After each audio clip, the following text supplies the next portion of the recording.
Salut les amis, bienvenue sur votre plateforme. Sa Majesté Sénateur Clétus, le Nzé, c'est moi.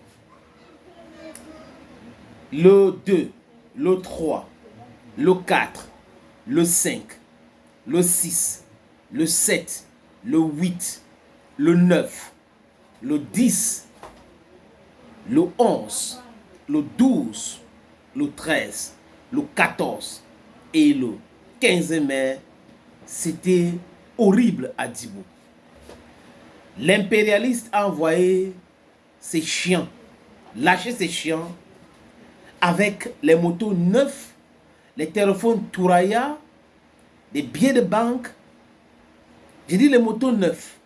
J'ai dit ça pour que vous compreniez d'où vient ce qu'on appelle terreau. Ces gars-là ne fabriquent pas les motos. C'est les motos neufs. Et le Burkina Faso, le Niger, le Mali, ils ont les ports secs. Les autres pays, tels que la Côte d'Ivoire, le Bénin, l'Algérie, ont les ports qui donnent accès à la mer. Donc, ils ne sont pas enclavés. Ça veut dire quoi? Ça veut dire que le bateau transporte ces marchandises-là et accoste en Côte d'Ivoire, au Bénin, en Algérie. Je cite ce pays-là parce que ce sont ces pays-là qui collaborent avec l'impérialisme, qui collaborent avec la France pour mettre à genoux l'Afrique. L'Algérie de Tebboune est devenue un danger pour l'unité africaine. Je vous fais état de bilan. J'essaie de noter. J'ai pris quelques notes, les amis, parce que c'est aussi très important de prendre ces notes-là et d'expliquer à ceux qui nous suivent. Pourquoi nous devons rester soudés? Pourquoi nous devons rester dans le combat? Pourquoi il ne faut pas dormir complètement avec les deux yeux? Il faut dormir comme ça. C'est important. On aura le temps de se reposer. Mais à l'heure où je vous parle, c'est très grave. L'heure est très grave. Si on manque de vigilance un tout petit peu, l'ennemi va infiltrer et va nous frapper fort. C'est à nous de rester vigilants. Et en passant, je félicite les FDS, les VDP, les FAMA au Mali, les FDS au Niger. Ils sont en train de faire un travail formidable. Cette armée de l'AIS formée pour lutter contre le terreau au niveau de la zone des trois frontières, ils font un travail formidable. Mais en dehors de ça, les terreaux ont pensé à un moment donné qu'ils avaient le dessus, le renseignement. Et la surprise pouvait arriver et faire paniquer l'armée du Faso. Les VDP, les vaillants VDP, les volontaires de la défense pour la patrie, qu'on considère comme les ministres. Quand vous écoutez par exemple RFI ou France 24, vous avez envie de vous arracher les cheveux, mais ces gars, ils sont en train de parler de quoi? Ils parlent de quoi? Ils parlent de quelque chose qui nous concerne ou ils sont en train de parler de quelque chose qui vient de au-delà? Mais ils parlent de nous. C'est-à-dire qu'ils peuvent défendre leur patrie. L'Ukraine, des civils peuvent aller rejoindre l'armée pour défendre l'Ukraine. On va les appeler les braves Ukrainiens. Lors de la Deuxième Guerre mondiale, les civils pouvaient rejoindre l'armée pour combattre Hitler, l'armée nazie. C'était une bonne chose. Mais aujourd'hui, au Faso, quand les civils décident de se constituer pour pouvoir défendre leur patrie, oh, c'est les ministres, oh, ces milices-là. C'est le nombre qui fait peur à l'impérialisme. Le fait qu'au sein des populations, il y a des vaillants VDP qui vont donner les informations et c'est compliqué pour ces voyous, ces bandits, ces drogués, ces hors-la-loi qu'on appelle abusivement les djihadistes. Il n'y a que djihad au Faso. Djihad de quoi au Mali? Rien du tout, c'est le banditisme international, le terrorisme international, créé de toutes pièces par la France, soutenu en partie par les États-Unis d'Amérique. Et c'est monsieur qu'on appelle Michael Land, une honte. Il dit une honte pour la race noire.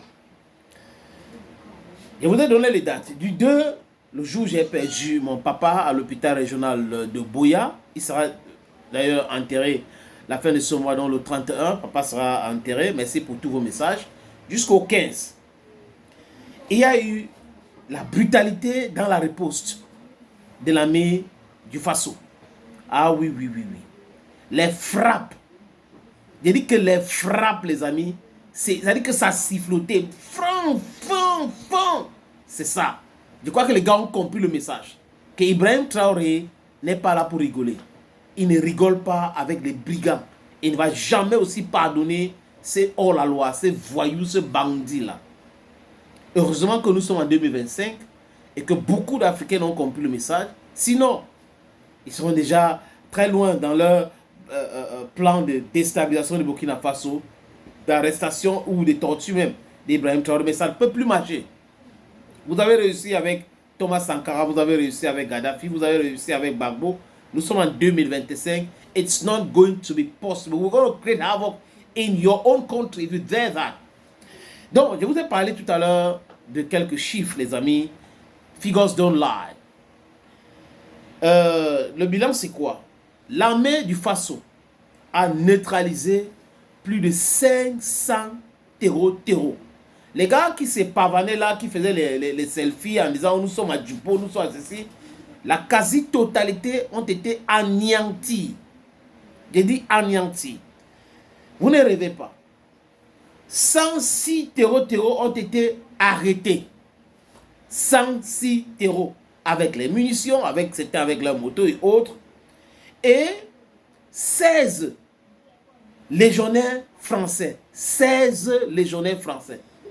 Je vous parlais ici de l'implication de la France. Vous voyez maintenant que les chiffres sont là clairs. 16 légionnaires français.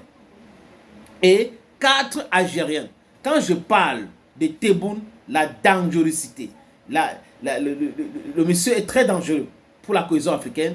Les gens croient que c'est la blague. C'est la main algérienne qui a formé ces territoires-là pour les envoyer. 4 Algériennes parmi ceux qu'on a arrêtés. Et les amis, 9 autres des 9 nationalités des pays qui restent de la CEDEAO.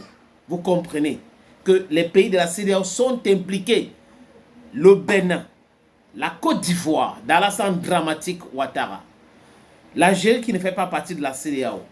On a arrêté 4 Algériens. La France, 16 légionnaires français. Vous croyez que c'est la blague? Tinubu serait impliqué aussi dans ça. Et les autres là, qui sont des sous-préfets, les sous-préfets de la France. Ils ont orchestré tout cela. Et voilà donc, d'autres sont en train de fuir. Et d'autres sont en soins intensifs au niveau de la Côte d'Ivoire. Je vous ai parlé de ça dans un autre podcast. Ils sont en train de soigner les gars qu'ils ont envoyés au Faso. Voilà le bilan pour le moment. Et les amis, l'armée du Faso a retrouvé 800 millions de francs CFA entre les mains de ces brigands-là. Qui les a donné cet argent? 800 millions. Donc c'est comme ça que la France les paye. Cash. Parce que la France peut imprimer cet argent à Charmalier. C'est du banditisme, c'est le terrorisme international. Tout ce qui se passe dans le Sahel est orchestré par la France et soutenu en partie par les États-Unis d'Amérique. Si tu es africaine et un jour tu ouvres ta bouche pour soutenir la France, les dieux de l'Afrique vont te maudire. Thank you, friends. I don't go me.